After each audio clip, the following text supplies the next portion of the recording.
It is a little after 7 o'clock on Monday, March 19th, 2018, and I'll call the meeting to order. And the first thing we'll do is stand for a moment of silent reflection.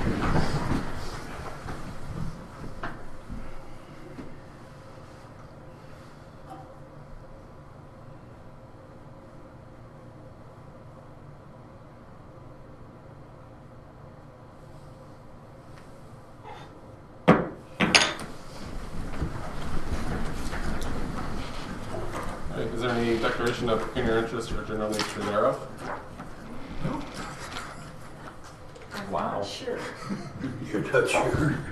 I could have one with B02-2018, but I'm not sure. Okay.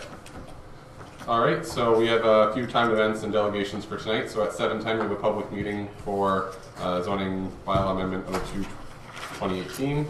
And then at 7:25 we have our community adjustment for surplus farm severance B02-2018.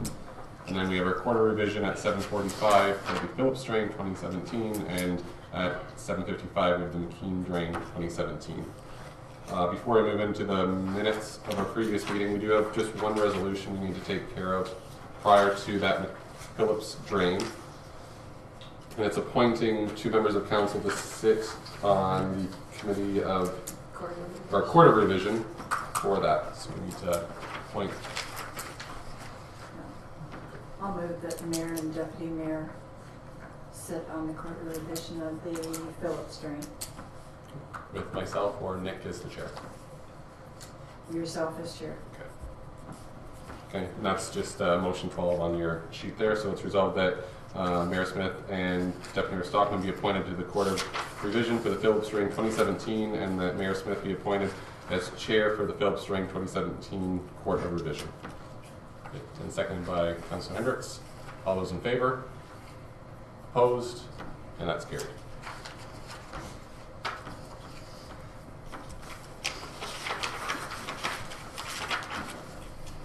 So we have the minutes of the March 5th, 2018 regular meeting. We have a mover and seconder to approve those. Councilor Sanders and Deputy Mayor Stockman. Is there any errors or omissions? All those in favor? Opposed? And that's carried.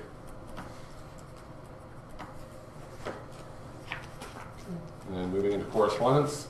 The first one is from OGRA, and it's the 2018-2019 Board of Directors. You can see there that the county engineer, Chris Trainey, is the president for OGRA for this term. Item number 2 is from AMO, and it's the Cannabis Implementation Municipal Funding Announcements. Item number 3 is from SCORE, and it's their annual general meeting. Item number 4 is from Middlesex County, and it's their annual municipal day meeting. Does anyone, do we already ask if people are attending? No, it's the first time it's been on. Yeah. Is that a Thursday? Yes. I'm not sure. My hours may be changed to Wednesday and Thursday at work, so can I get back to you later, Captain? Thanks, but no thanks. Gerald? I don't think I'll do it. No, either. Okay, item number 5 is from the Stratford District Chamber of Commerce, and it's their Biz After Biz. Item number 6 is from Smart Cities Expo World Forum 2018. Item number 7 is from Renfrew, and it's the forestry request to the province and its resolution. I was filed. Yeah, I thought about this, but no. I think we'll just file it for I'm concerned. I didn't care one way or the other, so file. Okay. All right. Item number 8 is the Cannabis Municipal Knowledge Exchange Forum. Is anyone able to attend? I can't, I'll be in Cuba. No thanks. I'm working that day. Yeah. Yeah, I think Jennifer and I will probably go. Some staff goes, is that what you're saying? Yeah. Oh, that's good. I think we have 4 spots allotted to us, so Okay. I don't know if I'm not So really CBO would be excited. interested in going? Oh, okay, because I'm not really excited about it.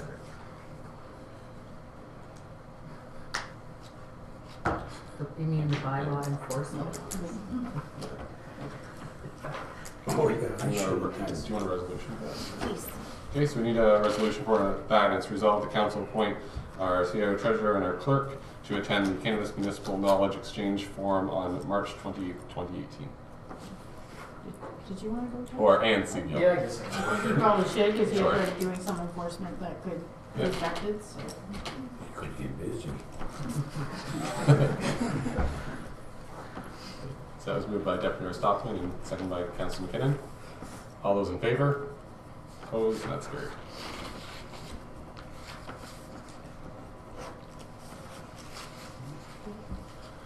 The next one is item number 9, the Municipal National Public Works Week.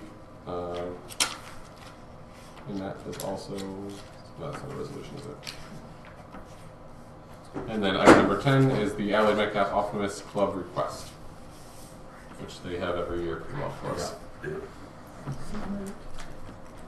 moved by Councilor McKinnon, seconded by Councilor Sanders.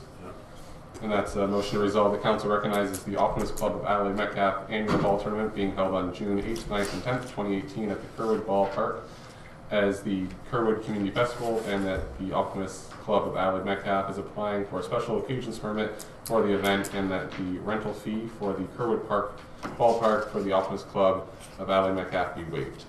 Okay. All those in favor? Opposed? And that's carried.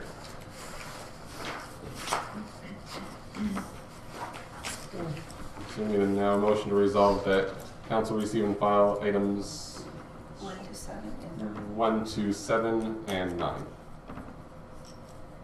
Deputy Mayor Stockman and seconded by Councilor Hendricks. All those in favor? Opposed? And that's carried.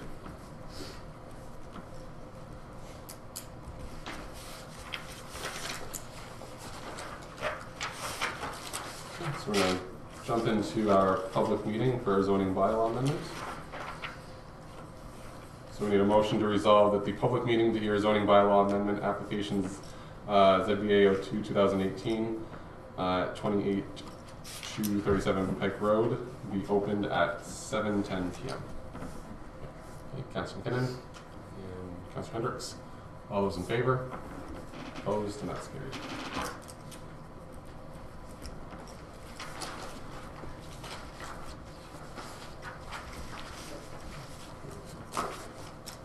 We have Jason. We have Jason. Yeah, if you want to come to the seat up here.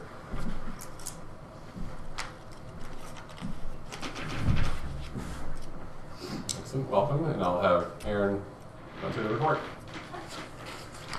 So the application before council tonight is a report offering favorable consideration for a zoning bylaw amendment. Application submitted by Jason Wiersma for John T. Foss Poultry Farms Limited for the property known as 28237 Pike Road. The purpose and effect of this amendment is to implement a condition of consent that was previously imposed by this Committee of Adjustment for consent B03-2017.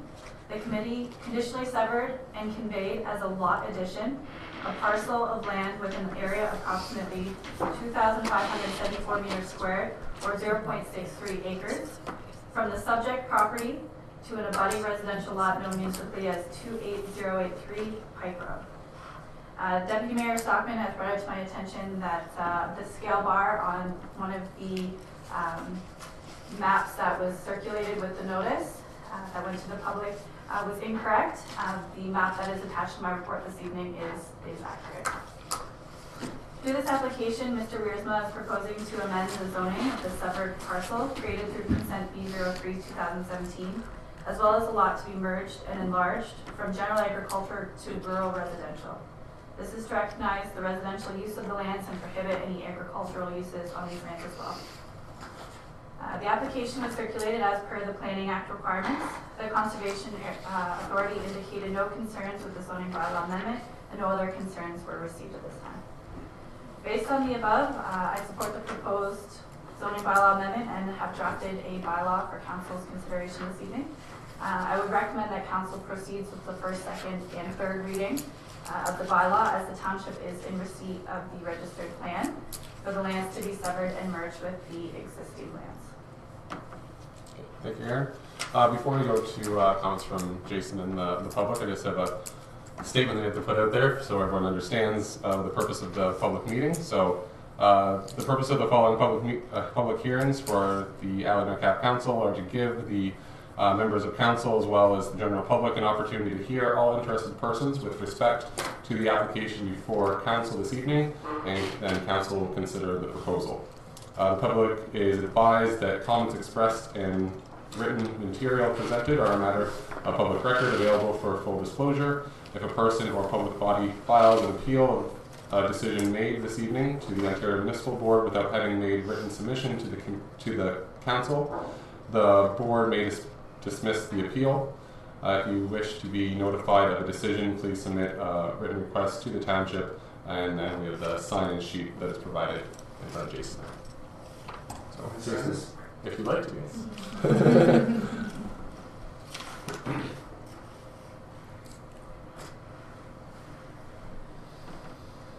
Anything you'd like to add, Jason, at all? Or? I don't think so. All right. Unless you want me to add something. Okay. Is there anyone in the public wishing to speak to the application? Is there any questions or comments from council? Okay. So if there's nothing further, then we need a motion to resolve that the public meeting to hear zoning bylaw amendment application ZBA 02-2018 be closed at 7:14 p.m. Councilor Sanders and Deputy Mayor Stockman. All those in favor? Opposed? And that's carried. Okay. And then we have we have the recommendation there with, to approve. Want to have a mover and seconder to approve the application? So, Councilor Pinnon and Deputy Mayor Stockman. Any discussion? All those in favor? Opposed? And that's carried. Thank you very much. That's it. Rock and roll. There you go. See you later. We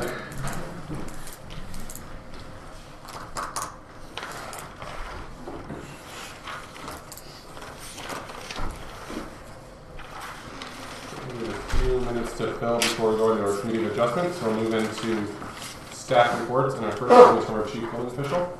Check. Yeah, item number one, just the permit list. Any questions on that? Any questions on the permits?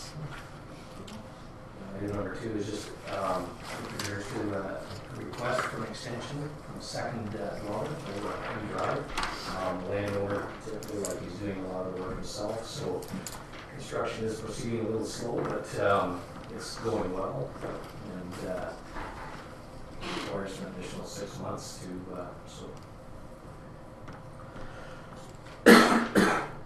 council wishes to grant the request for an additional 6 months. Okay. Councilor Hendricks?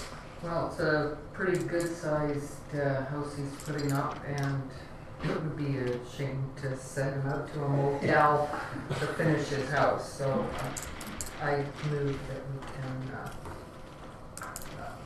extend an additional 6 months. Okay. Second by Councilor McKinnon. Any further discussion? All those in favor? Opposed? And that's carried. And before we jump into the next report, we do have a motion, though, to resolve that council accepts the building permits issued report as submitted by the chief building official. That's the report. Okay, Councilor Sanders and Councilor Hendricks. All those in favor? Opposed? And that's carried. And then item number three, basically, we just received another request from an individual for a similar situation, to construct a second dwelling on the property and requesting extension to leave the existing house remaining. Kathy and I reviewed, he submitted a site plan application showing the location of the house, and it wasn't in close proximity to the existing house like the other ones that we've had. So we thought it would be the safest approach, and I think moving forward now with all applications, basically put them through a temporary use, zoning bylaw amendment application for a temporary use, and give them some time as well too to can be set for a different amount of time in order for the individual to tear the existing house down. And, So how, if I may, how far are the two dwellings going to be apart? well, basically, they're on the opposite side of the laneway. Otherwise, you might say, I'm not gonna put it down and come back in a few years, say maybe we can have a surplus dwelling. Possibly, yeah. That's the part got to happen. No. Right. And again, just the, we thought $10,000 would still do the agreement with a refundable deposit of $10,000, which kind of gives them some initiative or incentive, I guess, to get the dwelling down and the site restored to get the $10,000 back. Whether that's can be negotiated, whether council wants to negotiate that fee or to be a little bit less if they enter into the temporary use, the zoning bylaw. That's we just kind of come up with this. Deputy Stockman? I think we have to treat everybody the same. What was it before? I think just in general, when we're looking at this report, we have to look at it not as specific properties, we have to look at it as a policy that we're going to be putting in place. So I think we need to be looking at it that way and not on a application basis. So this is for future use, whatever we decide here. Yes. Moving forward, yeah. Yep. We were a little Well, inconsistent. if a person's gonna build a house and a dwelling, I don't see anything over $10,000. Cause I think if you go back to 2 or 3, they'll just let it hang, make sure there's enough there that they make up their mind they're gonna take it down. I don't think 10 is asking too much. He gets it back, so. My question would be, does it have to be a deposit or could it be a letter of credit from the bank as well? I mean, Yep. it's probably easier if it's a deposit than we're secure because we have to have them go back to the bank and it probably will cost them more to have a letter of credit done than to actually issue the check. So we would consider a letter of credit, but again, it may be more onerous for the property owner to have that option. So a refundable deposit, and we would refund it as soon as the CBO was given the authority that it's down to his satisfaction. Yep, no, I agree, deposit. Yep. Further questions or comments?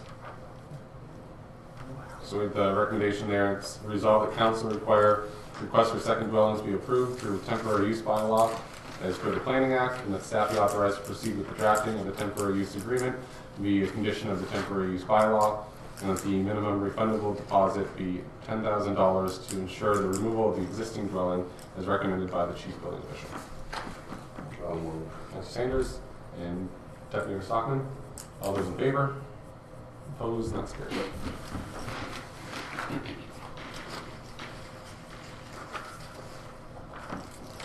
Is there any questions at all for Jeff? No. Okay, so we have a motion to resolve that council accepts the report of the chief building official as presented. Councilor McKinnon and Deputy Stockman. All those in favor? Opposed? And that's carried.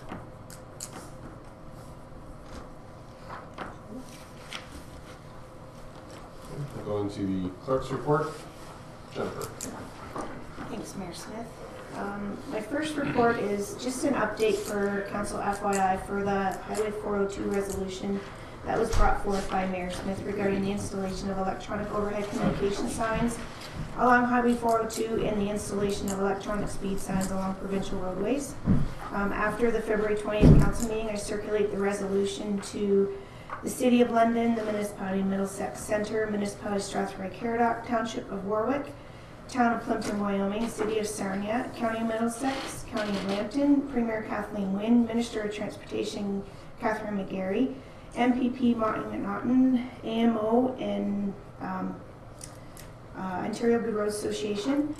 I also submitted it to the Village of Point Edward as they have lands that abut the 402 beside Sarnia.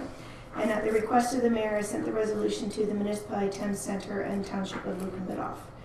And out of the municipalities and organizations and political parties that have received the resolution to date, the City of London Council has a policy with respect to resolutions from other municipalities directing the city clerk to acknowledge such resolutions with the advice that City of London Council does not take action on resolutions received from other municipalities, but rather prefers to make its position on given subjects known through the appropriate municipal association, or if it deems necessary to do so directly to the concerned ministers or senior government involved. Municipality of Middlesex supported our resolution. Municipality of Strathroy-Caradoc supported our resolution. Township of Warwick is to be discussed at their next council meeting. Town of Plimpton, Wyoming supported our resolution. City of Sarnia supported our resolution.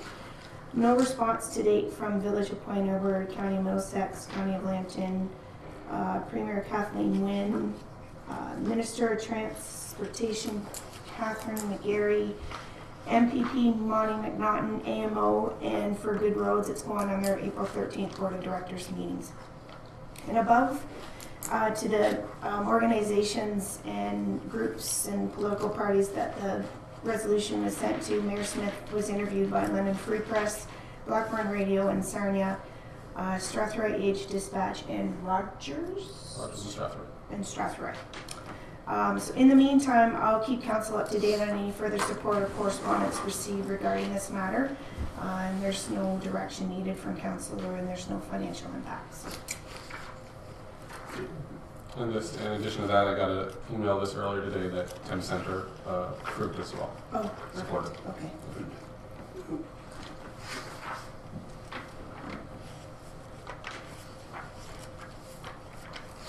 Before we go to the next one, I think we'll just look at the time. We'll do that. Yeah, no problem. What we're going to do is we're going to go back to our Committee of Adjustments.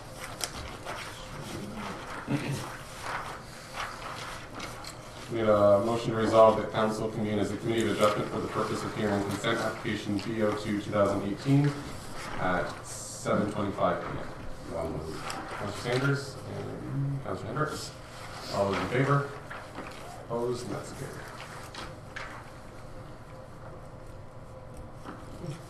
Gentlemen, if you want to take this seat. Excellent.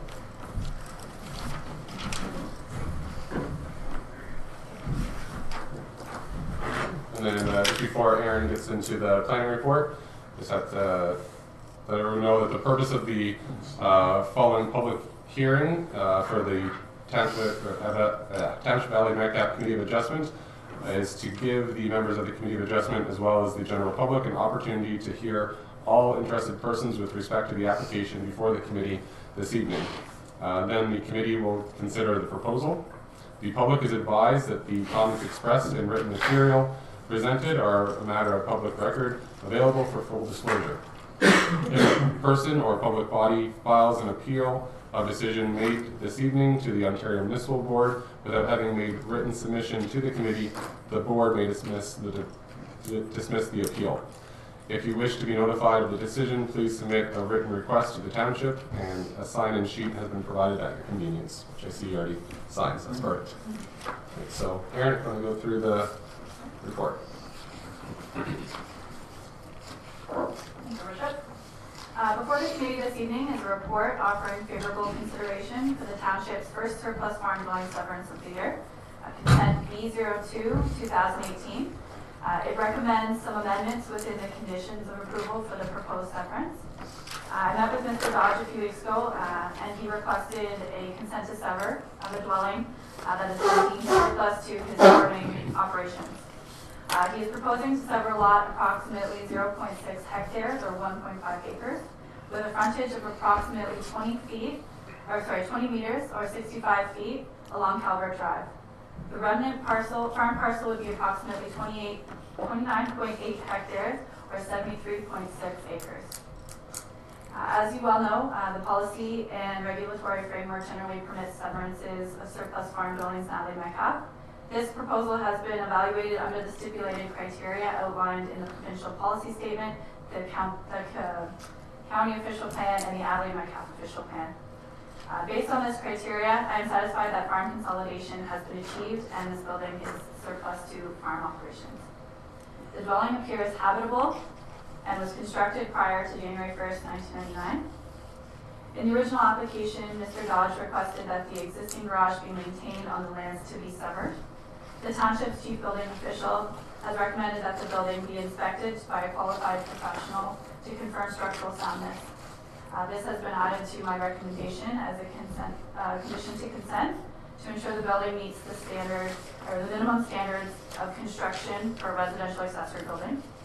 The proposed lands to be severed also contain an existing shed. However, the applicant has informed planning staff that it is to be removed.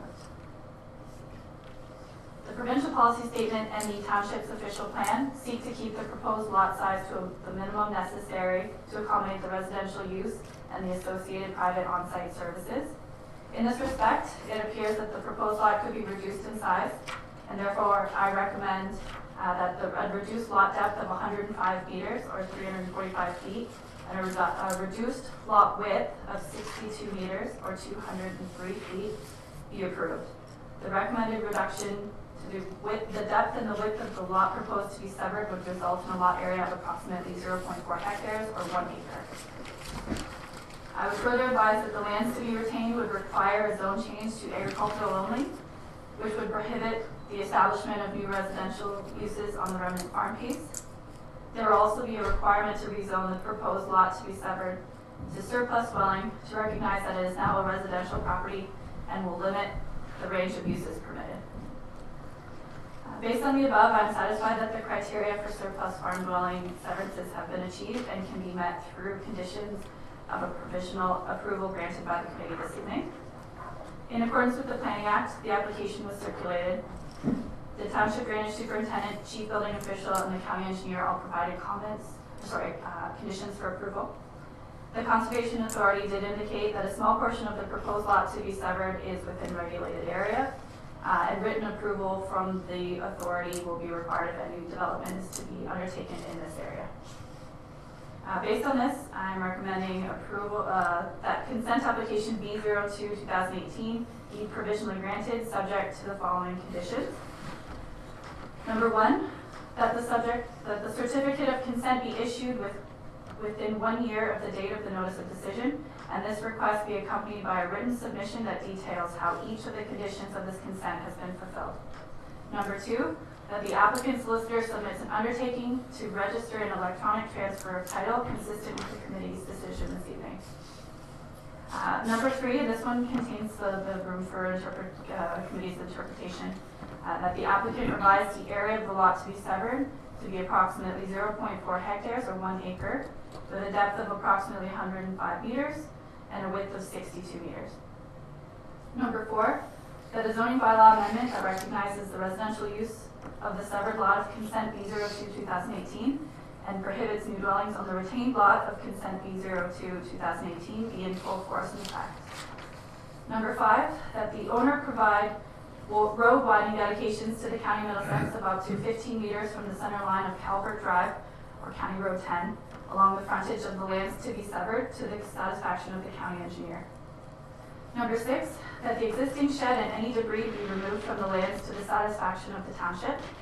Number seven, that the existing garage be inspected by a qualified professional and the inspection report be provided to the township for determination of structural adequacy and or identification of any remedial works that may be required to bring the existing building into conformity with the minimum construction standards for a residential accessory building or be demolished and removed to the satisfaction of the township. Number eight, that unless replaced, the existing septic system is to be inspected by a qualified septic installer and the inspection report be provided to the township for determination as to any replacement or remedial works that may be required. The qualified septic installer shall also confirm the location of the existing septic system and confirm that the clearance distance from the septic system to the well is adequate. Number nine, that the habitability of the single detached dwelling be confirmed to the satisfaction of the township. Number 10, that the adequate and potable on-site water supply be demonstrated to exist on the lands to be severed to the satisfaction of the township. Number 11, that as necessary, drain assessment schedules be revised in accordance with the Drainage Act as amended to be commissioned and paid for by the owners to the satisfaction of the township. Number 12, that independent accesses to the lands to be severed and the lands to be retained are provided to the satisfaction of the township and to the county of Middlesex. Number 13, that the owner enter into a severance agreement with the township in order to advise future owners of the severed lot of consent B02-2018 of normal farm practices occurring in the area as outlined in the Farming and Food Production Protection Act 1998 as amended. Number 14, that any outstanding property taxes be paid in full. Number 15, that a preliminary survey showing the lands being severed, any required land dedication, and the location of all buildings and structures, including their setbacks from the property lines, and the location of the private water well and septic system be submitted to the satisfaction of the township prior to being deposited at the land registry office. And finally, number 16, that 2 paper copies and 1 digital copy of the deposited reference plan be submitted to the satisfaction of the township. That's a lot of conditions there. Thank you, Aaron. Delmer, do you have anything you'd like to add at all? A little bit concerned about reducing the lot size to the recommended 1 acre because we want to be sure that there's room for any upgrade to a well and or septic system. That's why we had it at whatever it was, 1.5 acres. That's our main concern. And it's not going to take anything out of the agricultural land. Okay. Is there anything else other than the size itself, the land? I don't think so. Okay.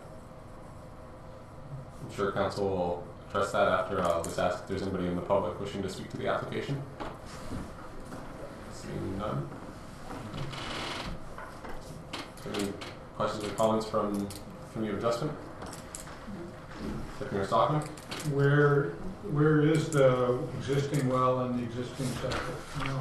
The existing well, have you got the picture there? Yeah. It's right beside that little white shed there, to the south. I mean to the east there.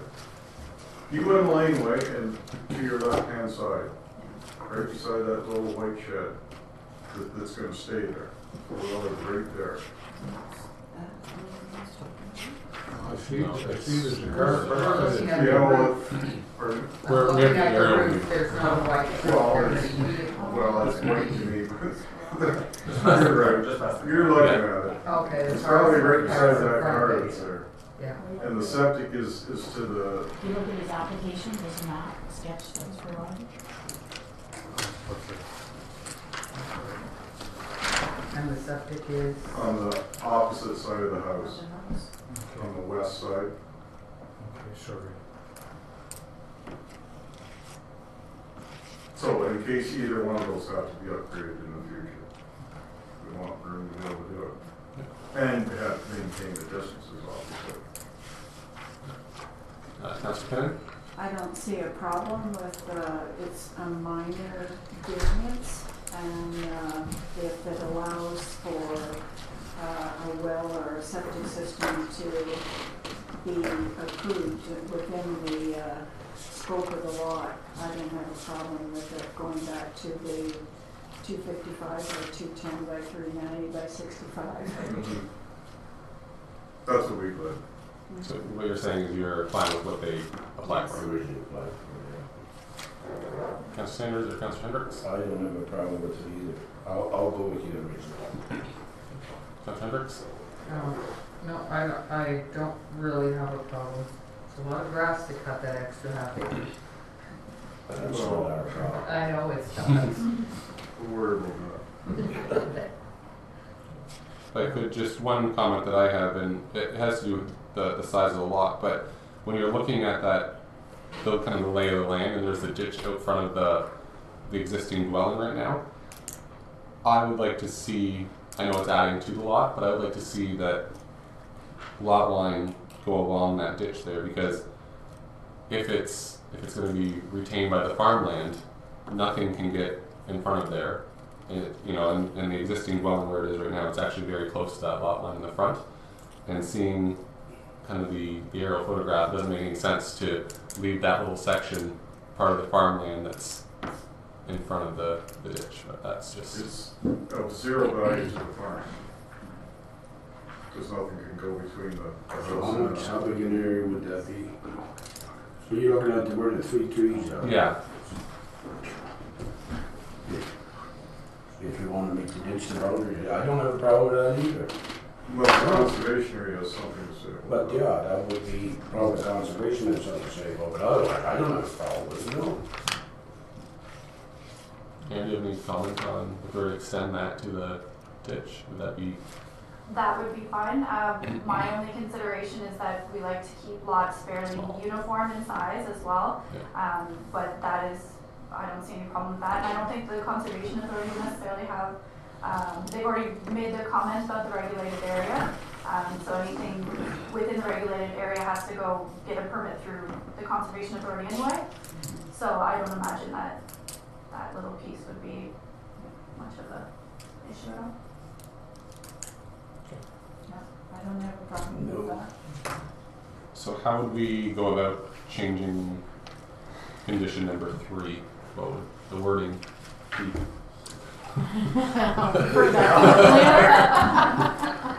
So it will have to be revised.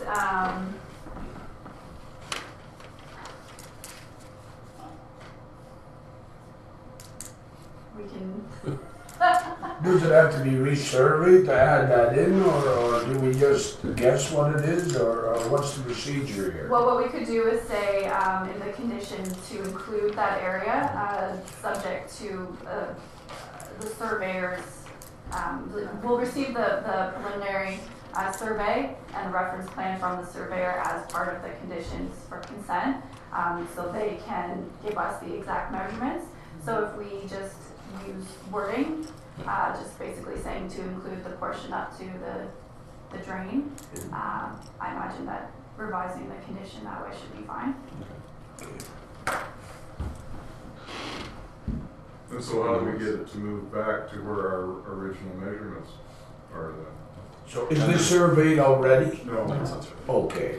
So then we'll just have to change the approximate depth and width. So we can revise the condition to eliminate the recommendation to alter the lot and width, or the width and the depth, and just to include the additional portion on the front.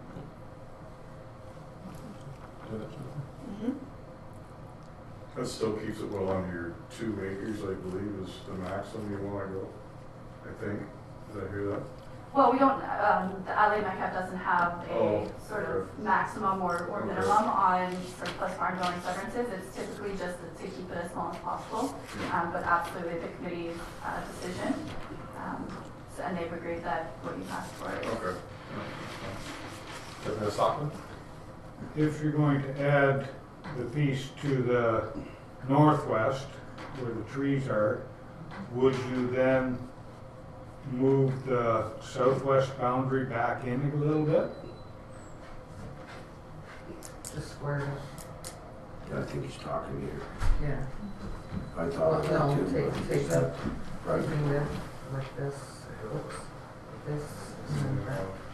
No, we're staying right on the side of the ditch, we're not making it square. We're following the open ditch. Following the ditch. We're gonna follow the open ditch. I wonder if we get, the depth of the lot could be made Yeah. not quite as deep. What's the depth of the lot now? 119. 119, does it have to be 119? Not necessarily, but Well, if you're gonna add that on, do we take a little off the back? Or I know leave it the way it is, you know you're what I saying, mean? but right now to farm it, it's straight there now. So if we take that off and we want to make a field out of it, then it's going to be so crooked that you're not going to get anything straight to actually work anyway. So we're happy with just the depth, with the way that it is, and adding on to the front.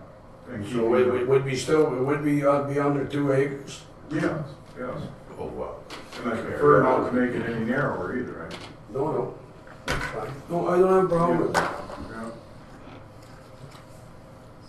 So if I may just clarify, it'll be 119 meters on the easterly boundary, and on the south boundary will be 78 meters.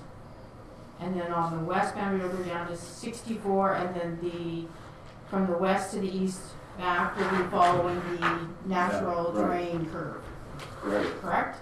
That's what Yes. council's That's what approving? council's thinking is. I think that's right.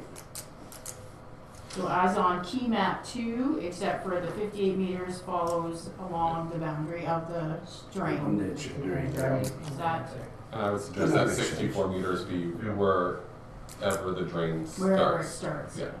Yeah. So it'll be probably right about here. Okay. So we need a mover and seconder on that. I'll So we, move. yeah. Councillor Sanders, seconded by Councillor McKinnon. Any further discussion? And so everyone understands, so it's the original numbers that was applied for, plus the additional part in front of the dwelling that goes along the ditch. Perfect. No more discussion, it was moved and seconded. All those in favor? Opposed? And that's carried. Okay, thank you very much. Great, thank you. Got a little more fast.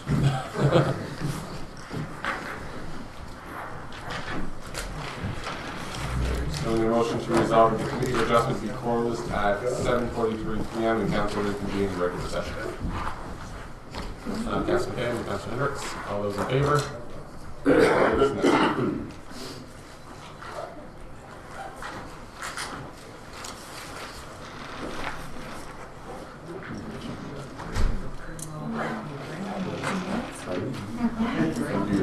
We probably can because Liz is here, so the time she takes her spot, then Liz coming, so that's my side. Oh,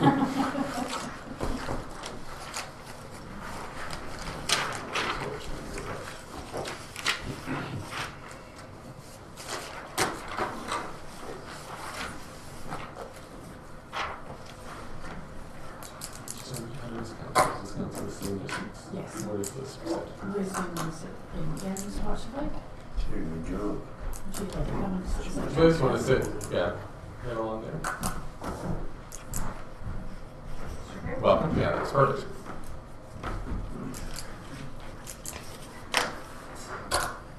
Alright. So we have next on our agenda is the Phillips Drain 2017. So the members of the Court of Revision are myself and Deputy Mayor Stockton from Adelaide Metcalfe, and we have Liz Cummings from Southwest Middlesex here as well for our Court of Revision.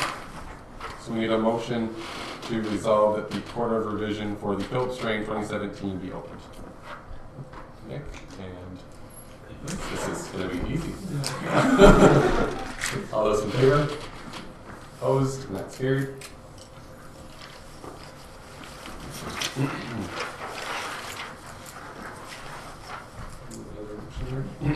Okay, we need the motion to resolve that verbal and or written appeals of the Phillips Drain 2017 assessment at this Court of Revision be received.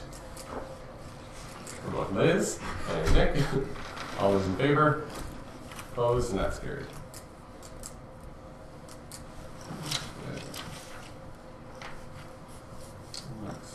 So we don't have who introduced them. Nobody. Oh. Just keep on going. Excellent. Okay, so is there anyone in attendance that's wishing to be heard in regards to the drain? Okay. Jennifer, have you received any written appeals? No, I have not. Okay. And do any members of the Court of Revision have any questions? Okay. So, seems like it's going to be a very hard decision. We need to have a motion to resolve that the assessments for the Phillips Drain 2017 be confirmed as presented in the engineer's report dated July 14th, 2017. I assume that's what we'd like. Nick? And Liz? Okay. All those in favor? Opposed? And that's carried. Is that it? Okay. And then the bylaw to confirm will be have its final reading be given at the end of the meeting. After the appeal period. After the appeal period. I'm sorry. Okay. Thank you so much for coming out. It was a lot of hard work. Nice job. Thank you for Yes, thank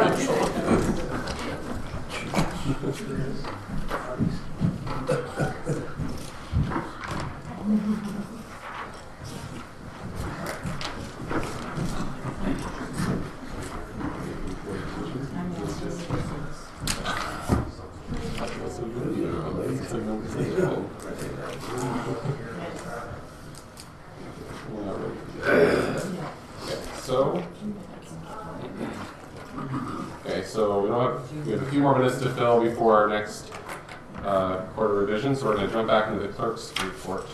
Jennifer. Thank you, Mayor Smith. So my next staff report is regarding the use of corporate resources policy. So in the past, the township has not had a policy in place for the use of corporate resources and have relied on the Municipal Elections Act. This newly created policy will give direction to members of council and to all staff on the administration of corporate resources with respect to election campaign matters. A clerk who is responsible for conducting an election may provide for any matter or procedure that is not otherwise provided in an act or regulation and, in the clerk's opinion, is necessary or desirable for conducting the election. This policy will keep the township in compliance with Municipal Elections Act 1996 as amended, as public funds are not to be used for any election campaign purposes, including the promotion of or opposition to the candidacy of a person for elected office. If desirable for conducting the election, council has until Monday, April 30th to establish rules and procedures regarding use of municipal resources. In collaboration with the Middlesex County Election Working Group and the Municipal Elections Act 1996 as amended, I felt that this policy would be beneficial in conducting the election for 2018, especially with the growth in the use of social media for advertising.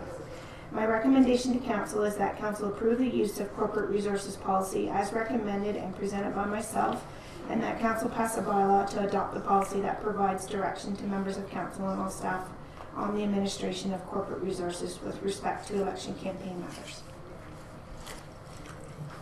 Is there any questions?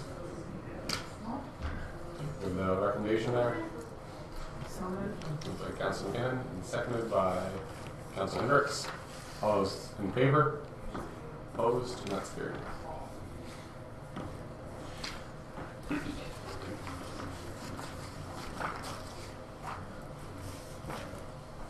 I'll continue on. The next report that I have is the election sign bylaw. Again, this is a bylaw that the township has not had in the past, and it's for prohibiting or regulating the erection of signs, advertising devices, posting of notices, portable signs, and merchandise displays within the township of Adelaide Metcalfe.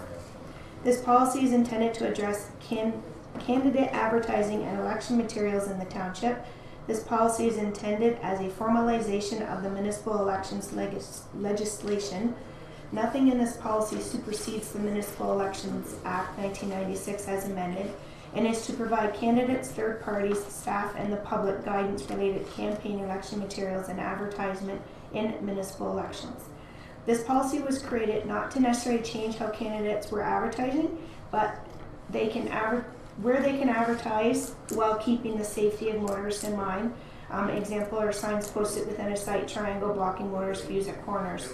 This policy was also created to help regulate any third-party advertisers, what they can and can't do with election signs. There is legislative authority in Section 12 of the Municipal Election Act 1996 as amended. A clerk who is responsible for conducting an election may provide for any matter or procedure that is not otherwise provided for in an act or regulation, and in the clerk's opinion necessary or desirable for conducting the election. There will be financial implications should the bylaw be approved by council. Staff will be required to enforce the bylaw, and this is all dependent on how the bylaw is contravened with the erection of signs. In collaboration with the Middlesex County Election Working Group and the Municipal Elections Act 1996 as amended, I felt that this policy would be beneficial in conducting the election for 2018, as well as setting rules and regulations for the provincial election set for this year, as well as the federal election that is set for next year. I did receive a question regarding alternative devices that are portable for advertising and what would qualify as such. The definition of billboard would cover the alternative devices, as the alternative device would be an outdoor sign erected and maintained by a person. Section 3.1.1 of the proposed election bylaw states signs are to be no larger than 4 feet by 4 feet, and the sign height is no higher than 2 meters above ground level, except signs on campaigning offices, billboards, and signs displayed indoors. The main focus here is as long as the alternative device does not interfere with motorists and is placed where it is meant to be, for example, whether it's supposed to be placed on private property or versus municipal easement. My recommendation to council is that council pass the election sign bylaw to address candidate and third-party advertising and election materials in the township of Adelaide Metcalfe. Any questions or comments? Deputy Soffer? So basically what you're saying, Jennifer, is that for any election, all signage has to be on private property? No, it can be on easement. It's just, if you read that bylaw, there's places where it can go. In the past, from my understanding, is some of the signs were not being placed in the right spot, so maybe it was meant to be on an easement, but it was actually on private property, or the signs were in contravention of a site triangle. So for example, if you're coming out of this parking lot and you want to turn right and you can't see because the sign is in the middle of your view, this bylaw will help regulate those signs so that they're not placed in obstruction of view. Okay, I guess I didn't read that. I thought from my reading that couldn't put it on, it had to be on private property. No, it can be on private or municipal property, like easements, Right of ways. right of ways, yes. Not like in ballparks or like in fire hall property, but on easements or right of ways. Okay. Councilor Cannon? I suggest that once approved, that we send the policy to our MPP's office and MP's office as well, so they're aware of the requirements. It would be up to the campaign, their campaign teams to contact us to get the appropriate bylaws, because we can't show favoritism, just send it to the current incumbents, so we have to make sure that once we have it passed, we have to make sure it's noted and posted, and we make sure that it's posted on our website in a prominent place where anybody looking for election information would find it. Okay, any other questions or comments? Okay, so we have the recommendation there to approve the bylaw. Councilor Hendricks and Councilor Sanders. All those in favor? Opposed? And that's carried.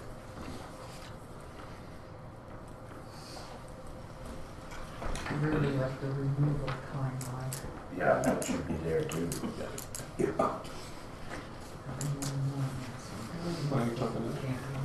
Okay, so we go back to our quarter revision for the McKean drain. We need a motion to resolve the quarter revision for the McKean drain 2017 depot page. Councilor Hendricks. And Councilor Kinnon. All those in favor? Opposed? And that's carried. Okay. To the trailer park boy. Sorry, I'm out of order. Alright. And we need a motion to resolve that verbal and or written appeals on the McCain Drain 2017 assessment at this quarter revision be received. Okay. Councilor Kinnon and Deputy Mayor Stockman, all those in favor? Opposed? That's carried. Okay. Jennifer, have you received any written appeals? No, I have not. Okay. Does any ratepayer on the drain have any verbal appeals? Or comments? Okay, does any member of the quarter revision have any questions or comments?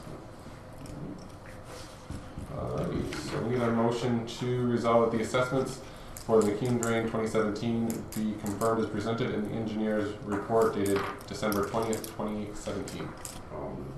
Councilor Sanders and Councilor McKinnon. All those in favor? Opposed? And that's carried. So the bylaw will be given its final reading following the appeal period. So, and what is the appeal period? How many days is it? The appeal is 10 days. There you go. 10 days. And then it goes to tender? Or? Then we give third reading, then we tender it. Yes. We have to give third reading because they can quash the bylaw at that point in time. So once it's approved, then we go ahead with the tendering. 10 days plus the next meeting? Or? It depends on how the cycle falls, but yes, likely by the next meeting. Give or take 30 days? Yes. Yeah. Very good. Alright, so quarter revisions, quick and easy. Yeah. Okay, thanks. Do you have anything else for your report? Yeah, I have a weed inspector. Yes. Okay, so let's go back to our clerk's report. My next report is, Oh, I'm sorry, I didn't see that there. it's attached. And at the very bottom of that motion that was moved and seconded, I forgot to read, and that the quarter revision be closed. So that was, there you go.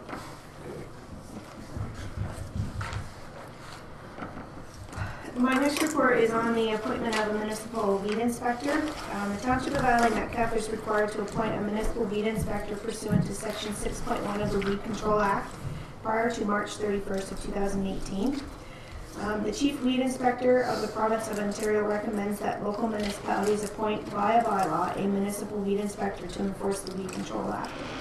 If a council of a local municipality in Middlesex County has not appointed a municipal weed inspector, it is recommended by the county that the county weed inspector, Mark Brown, be appointed as the municipal weed inspector. This appointment can be for the term of council. Financial impacts will be costs for escalated enforcement and annual advertising. And my recommendation to council is that council receive the appointment of municipal weed inspector staff report as presented by the clerk, and further that council approves the appointment of Mark Brown to be weed inspector for the Township of Adelaide Metcalfe, and council approves the bylaw to give effect to same. So I move on seconder for the recommendation. Deputy Stockman and Councilor McKinnon. Any discussion? All those in favor? Opposed? And that's carried. Deputy Stockman and McKinnon. Sorry, thank you. And my last report is just FYI for council. The zoning bylaw amendments for third and final readings in council's packages under bylaws. There was 3 zoning bylaw amendments for third and final readings. Reference plans for all 3 applications have been submitted as requested.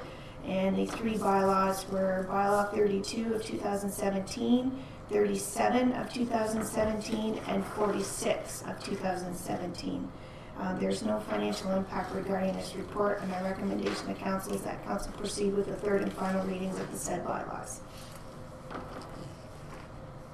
Motion by Councilor McKinnon, second by Councilor Sanders. All those in favor? Opposed? And that's carried. Anything else, Jennifer? That is all I have. Thank you. Any questions at all for Jennifer? Motion to resolve that council accepts the report of the clerk as presented. Councilor Dirks and Deputy Stockman. All those in favor? Opposed? And that's carried. Okay, next we have our CO Treasurer's report. Kathy. Thank you, Mayor Smith. The first report that I had was in regards to the Phillips Drain 2017 quarter revision, which we dealt with earlier in this meeting. The second report is the accounts the invoice payment approval from March the 2nd to March the 14th, 2018 in the amount of $75,143.51. Is there any questions on the accounts? Deputy Stockman. On page 1, second line, County of Middlesex computer support and hardware, 10,000. Yes, that was for, in 2017, we did the new recording system. So about 50% of that was the new recording system. Some of it was for the server, to finish the server switch over. It was mainly labor for the server data and some miscellaneous work that we did around the office. And just one other question, just on page 2, County of Middlesex, Curtis's OGRA registration. What does the county pay and what do we pay? I thought normally the county paid that, or? So it all depends on, so what I did was I had the registration paid for here, and then I had the room paid through the county because they're able to book it because there's always tended to be a person on the board. So making sure that the room was booked and make sure it was in the hotel that is at the conference. Yeah. It was just clarification. Yeah.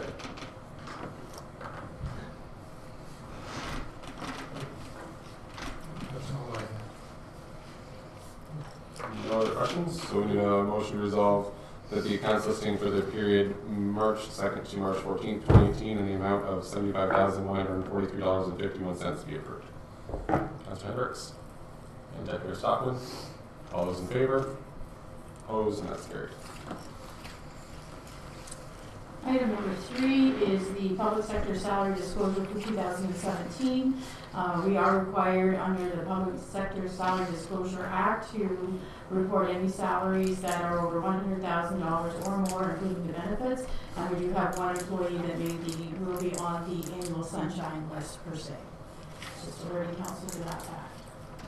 Okay, so we have a motion to resolve that council accepts the public sector salary disclosure report as presented by the CAO treasurer. Councilor Sanders and Councilor McKinnon.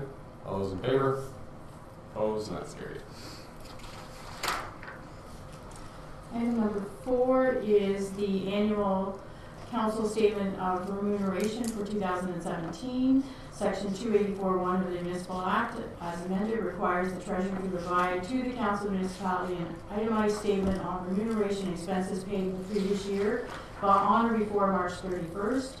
And it's also under our Township of Adelaide Metcalfe bylaw number 5, 2015, and how we are paid. And it's just for council's information. So we have a motion to resolve that council accepts the 2017 statement of council remuneration as prepared by the CAO treasurer. Councilor Hendricks and Councilor McKinnon. All those in favor? Opposed? And that's carried.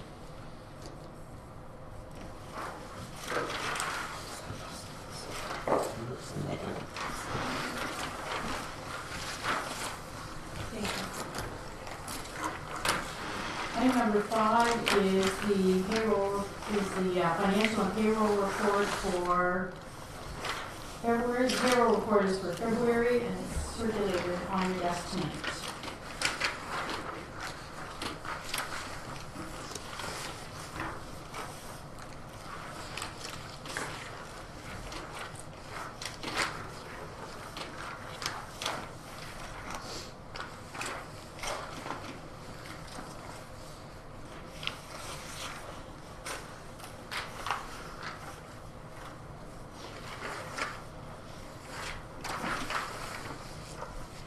Okay, so the motion to resolve the council accepts the financial report, including the February 2018 payroll as presented by the CAO treasurer. Councilor McKinnon and Councilor Sanders. All those in favor? Opposed? And that's carried.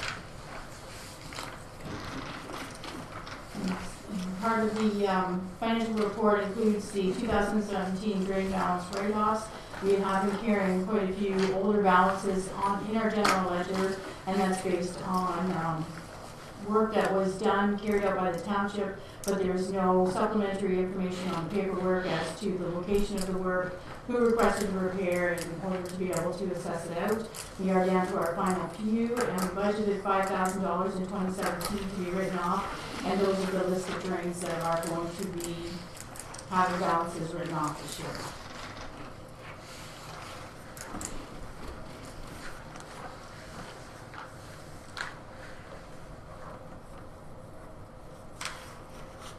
Okay, yeah, Councilor Sanders.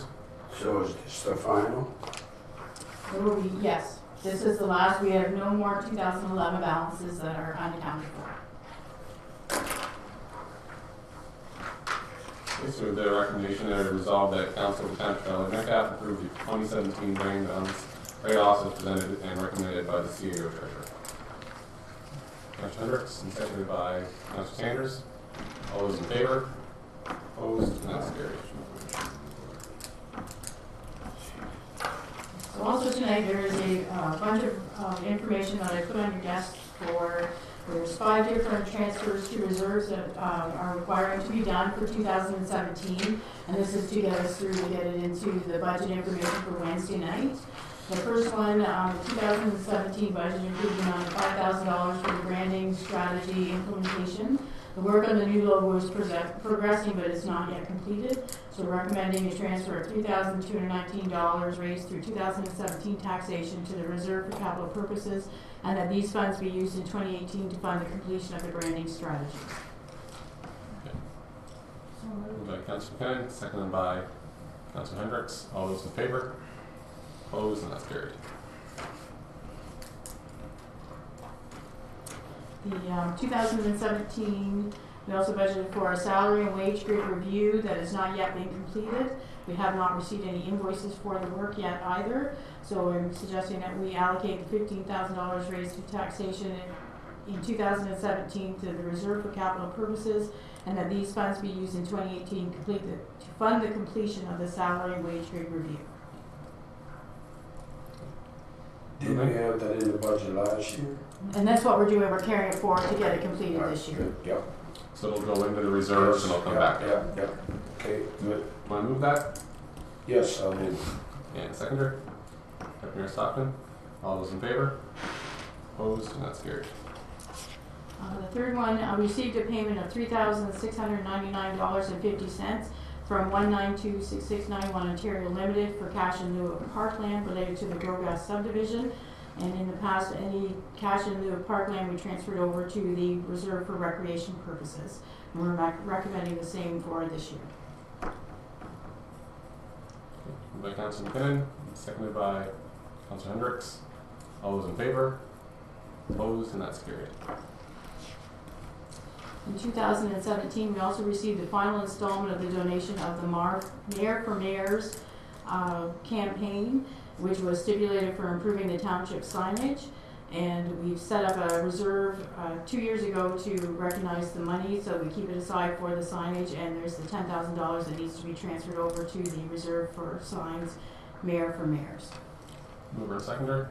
Okay. Councilor Sanders and Councilor McKinnon. All those in favor? Opposed, and that's carried. And the final one was the bequest we received in 2017 of $15,580 for the care and maintenance of the Goff Cemetery.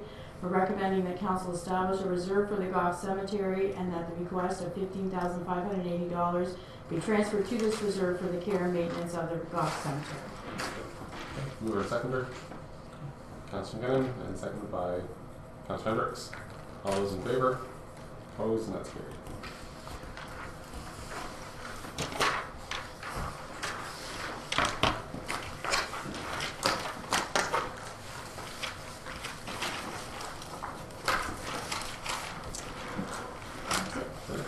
Do you have any questions all for Kathy? I have one question, but I was going to wait till the end of the meeting. Can we change the meeting to Wednesday afternoon? Is it possible yet? I guess that would be a decision of council. Oh, because I gotta leave the next morning, I gotta be in London at 7 o'clock. And if I have a meeting Wednesday night, then Betty Ann and I were talking about it on the way over, she didn't mind doing it in the afternoon if the rest of the council doesn't have a problem. I might prefer that, that's all. If it's possible. That actually works better for me. Because it's probably a meeting that's gonna take, what, Okay, good. 2 to 3 hours? That's what I, the only thing I have going on, well, I have lots of things going on, but the one thing I have to go to is that the BON March for Meals campaign. So I'll be doing the deliveries for that. And it starts at 11. I'm not sure, sometimes it goes until 12:30, other times it was till 1:30. So, Yeah, that Wait, yeah. yeah. Nick has to be home by. I should be home by 4. I can make it 5 if, Well, we can start at 1:30. Would that be enough for us? Would that be okay? 1:30, yeah. Yeah. That'll give you that, Mary Ann? Yeah. I'm not working, so. Yeah, it's actually works better. Yeah, me too. I prefer it. That's okay. Staff doesn't make any difference to you. It'll be ready. You You just need go more home hours, early. that's all. You get to go home early. No, originally we were gonna leave at 10 at 4 in the afternoon, but that's changed now. I gotta be up at 5 o'clock or get on the load. If I leave here at 10 or 11 o'clock, I prefer that we do it in the afternoon, but that's the only reason. Have we advertised that? We've posted on our website and Facebook, yes.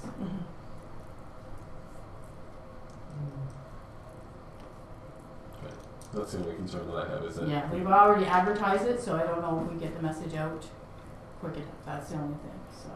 When council wants to change it, then that's your prerogative.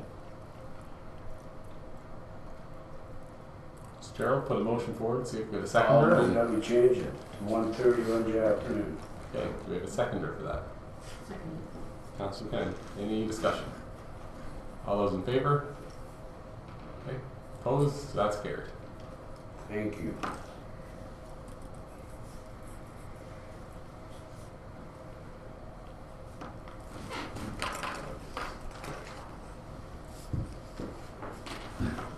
Is there anything else for Kathy at all? No. Okay, so we have a motion to resolve that council accepts the report of the CEO treasurer as presented. Councilor Kennedy and Deputy Stockton, all those in favor? Opposed? And that's carried.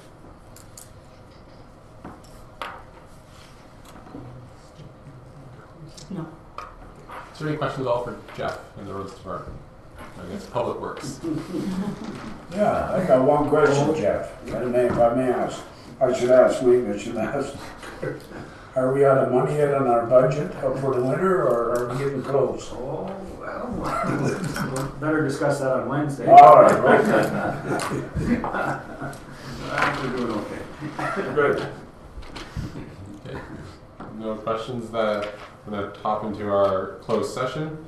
So we need a motion to resolve that council and the CEO treasurer and the clerk move to closed session pursuant to section 239 to the personnel matters about an identifiable individual, including municipal or local board employees, as well as section 239 to D, labor relations and employee negotiations at 8:14 p.m. Deputy Stockman and Councilor Hendricks. All those in favor? Opposed? And that's carried.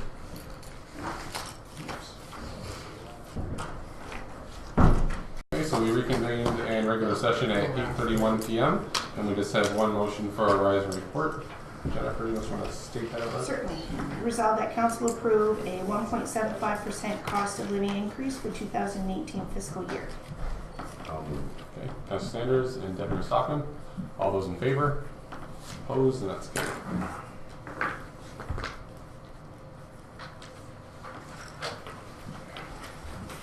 Okay, do you have anything for other business? I just want to add one thing from County Council at the last meeting. There was a delegation for 9 2nd Street requesting for that entrance onto Central Road. From that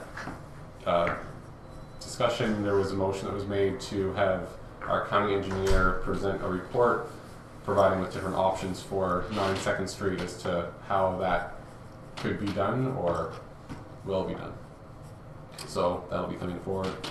My understanding is it's supposed to be at the next county council meeting. Our engineer will not be present, so it'll most likely be the second one. So that'll be coming forward. So fingers crossed, county council can find something so then they can get their second entrance so they can proceed with the development they have there. Okay, there's nothing else. Yes? Are you at liberty to discuss anything with the Middlesex London Health Unit and how that negotiations are going with the health unit? Yeah, so from county council's perspective, what they've done is, so the health unit has presented to county council twice. The first time they presented, county council approved to defer the decision, and that was because there was the comment from the medical officer of health saying that county council may not have say because of the possibility of having a conflict of interest being the current landlord for the health unit. So at the last meeting, the health unit came back and they presented again, and from that discussion, the motion came forward to not to consent to the proposed move, and also to ask for an assessor to look at the whole situation and questions that county council has. So from county council, what's happened is they sent a letter off to the Ministry of Health asking a number of questions in regards to the move. The majority of the concerns are it's a 30-year agreement where they're planning on moving to. So was there taken any consideration as to the needs of Middlesex County.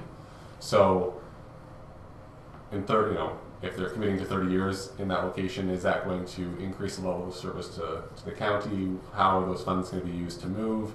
Where are the funds going to be coming from? Is there going to be an increased cost and all those types of things?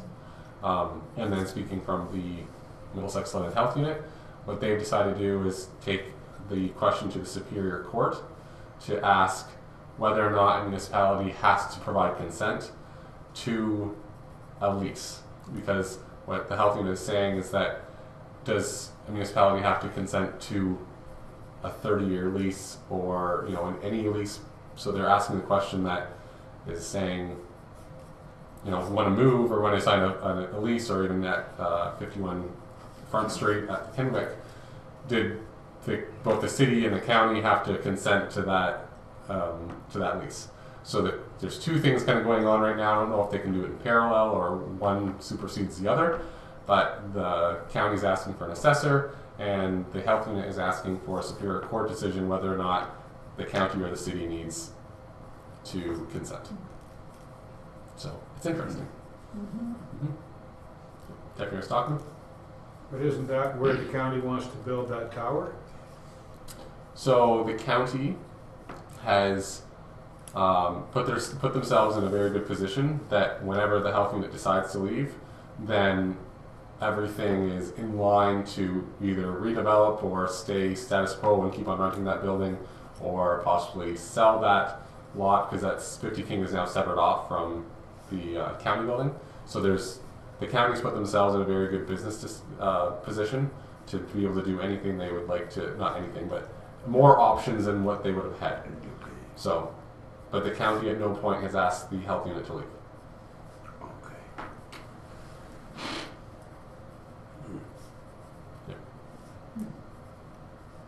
So, yeah, it'll be interesting to see what happens and what the outcome is. And going a little further with that, the Strathmere land, has that been up for tender? So that was the Strathmere Lodge lands. The Strathmere Lodge is on a separate lot, and there are two parcels, or one parcel in front of the lodge, and then there's also the lands out behind.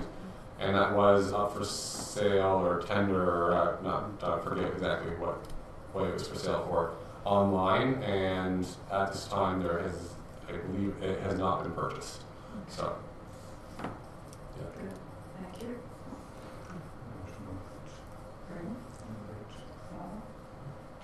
There any other questions or anything further business? Okay. We have a number of bylaws. The first ones are to have the third and final reading be given to bylaw number 32, 2017, the zoning bylaw amendment for paths, and then bylaw number 37, 2017, zoning bylaw amendment for walkers, bylaw number 46, 2017, zoning bylaw amendment for Gertz Family Limited, or Gertz Farms Limited, and bylaw number 51, 2017, the adopt an emergency management program, and that these bylaws be signed by the mayor and clerk, and the corporate seal be attached. Councilor Sanders and Councilor McKinnon, all those in favor? Opposed, and that's carried. Bylaw number 37, is that Walker or Walkers? Walker. Oh, Walker. I thought there was an S. And then the next ones are resolved that all three readings be given to bylaw number 11, 2018, delegation of authority to municipal officials. Bylaw number 12, 2018, council proceedings bylaw. Bylaw number 13, 2018, zoning bylaw amendment for the Wiersmas. Bylaw number 14, 2018, corporate resources policy. Bylaw number 15, 2018, election sign bylaw. Bylaw number 16, 2018, the appointment of the municipal weed inspector, and bylaw number 17, 2018, confirmed council proceedings, which we have in there twice. Bylaw number 12 and bylaw number 17. Those, procedural bylaws, they're wrong, sorry. And the bylaws be signed by the mayor and clerk, and the corporate seal be attached. Councilor Hendricks and Councilor McKinnon. All those in favor? Oh, yep. Kevin, you're talking. On bylaw 11, the lame duck one, I guess I'm a little bit uncomfortable with having 3 months of no council second opinion, shall we say? If I read bylaw 11,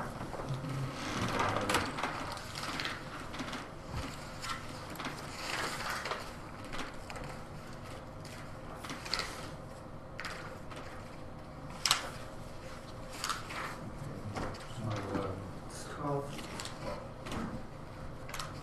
12. Oh, it's 12.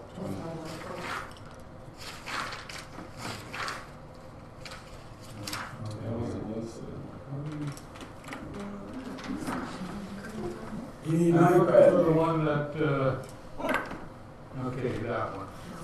Yeah. No, go back down here. Basically, the second, the A and, number 1, A and B, there's really no opportunity for about 3 months, if it applies, for any council second opinion.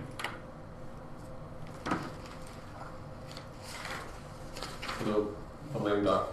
Yeah, the lame duck, basically all decisions outside of budget approved could be made by 2 people. We did have a report on this at last Yeah, meeting. but it didn't include anything about Curtis being able to appoint. I looked back.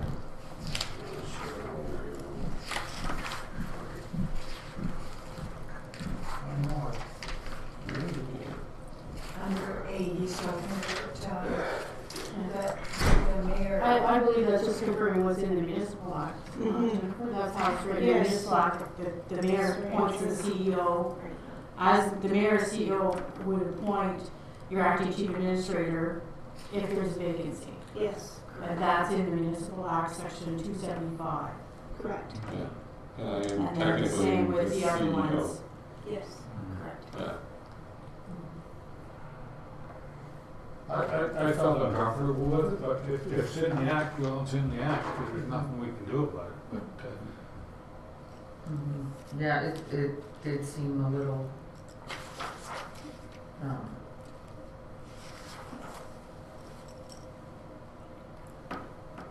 I don't know the word for it, but it is kind of, but it does say it's in the act, so.